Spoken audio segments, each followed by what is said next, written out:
aimez vos ennemis.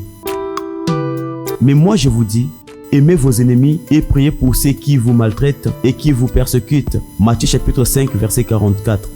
Sur la montagne, le Christ enseigna à la foule la ligne de conduite à suivre après la nouvelle naissance.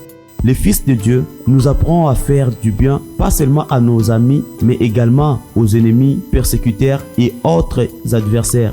Aimer vos ennemis signifie supporter leur faiblesse, leur ignorance, leur incapacité à aimer et montrer leur que vous êtes enfants de Dieu qui aime les bons et les méchants. Car notre Père Céleste fait lever son soleil sur les méchants et sur les bons, et il fait pleuvoir sur les justes et sur les injustes. Révèle Matthieu chapitre 5 verset 45. Ainsi l'Éternel ne fait pas de distinction entre ceux qui l'aiment et ceux qui ne l'aiment pas. Voulant que tous arrivent à la repentance, c'est pourquoi nous devons aimer et prier pour ceux qui nous ont hostiles.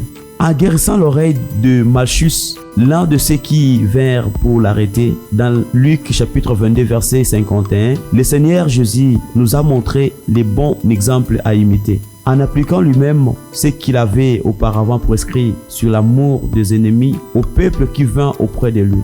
Notre Père juste exerce la vengeance et la rétribution sur les actes de chacun. C'est pour que le Fils du Dieu vivant a dit de prier pour ceux qui vous maltraitent. C'est pour cela que le diacre Étienne, avant de s'endormir, s'écria d'une voix forte: Seigneur, ne leur impute pas ce péché. Relate Actes chapitre 7 verset 60. Car Étienne suivit l'exemple de son maître qui avait donné sa vie comme sauveur de l'humanité. Dans l'Ancien Testament, le prophète Élisée ordonna au roi d'Israël de donner du pain et de l'eau à ses prisonniers syriens. Le roi d'Israël leur fit servir un grand repas et ils mangèrent et burent, puis il les renvoya et les troupes des Syriens ne revinrent plus sur le territoire d'Israël.